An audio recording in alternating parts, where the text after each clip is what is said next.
तुम्हारा लिबास, तुम्हारी वज़ाकता इस तरह से होनी चाहिए कि लोगों के लिए वहशत का जरिया ना हो, तुम्हें देखकर भी लोगों को अच्छा लगे, भला लगे।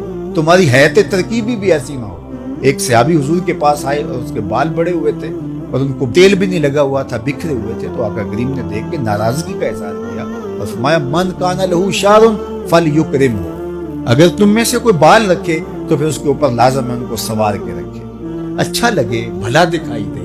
यानी दिखने में तुम अच्छे लगो, बोलने में अच्छे लगो, रवैयों में अच्छे लगो, तुम्हारे करीब से गुजरे तो तुम्हारे बदन से फूटती खुशबू से उसको राहत पहुंचे, ना कि बदन से निकलती हुई बदबू से उसको तकलीफ पहुंचे। ये हमारा दीन हमें सबक देता है, दर्स देता है। तो मुझे बताओ, जो दीन इस कदर लतीफ मिजाज का हामिल है, तो उस दीन में कैसे होगा कि हम एक दूसरे के गिरेबान नोच रहे हो, एक दूसरे की दस्तारें फाड़ रहे हैं, एक दूसरे के जुब्बे खींच रहे हो, एक दूसरे पर खुद कुछ हमले कर रहे हो और जो है वो अपने बदन पे बम बांध करके इंसानों के अंबों में घुस करके बिखरते हुए लाशों पर जश्न मना रहे हो। गाली गलोच का तस्वर हम दीन करार दे दें और इस मुआशरे के अंदर तलखियां भर दें और एक दूसरे के लिए नफरतों के अलाव रोशन कर दें और माहौल के अंदर गलाजत ही गलाजत फैल जाए। हमारा दीन नरम दीन है, हमारा दीन मोहब्बतों का दीन है। अल्लाह ने अपने महबूब से कहा, लो कुन्ता फज़्ज़न गलीज़ल क़ल्ब लनफ़द्दू मिन हौलिक।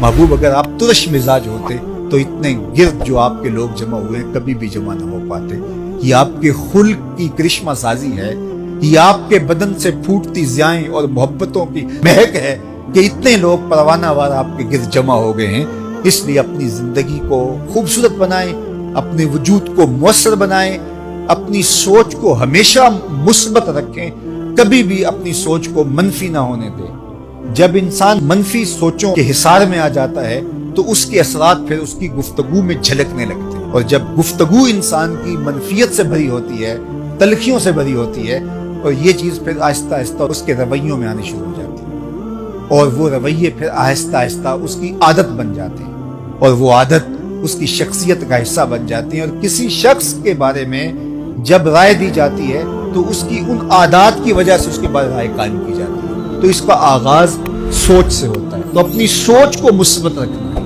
अपनी सोच को खूबसूरत रखना है। लोगों के लिए आपका दिल नरम, रकीब, मोहब्बत से भरा हुआ, मखलूक खुदा के लिए जो है वो आपके दिल के अंदर उल्फत और प्यार भरा हुआ। एक जनाजा गुजरता है और आका करीम अलैहिस्सलाम तासुफ का इजहार करते हैं। तो किसी ने कहा, हुजूर ये तो किसी काफिर का जनाजा है।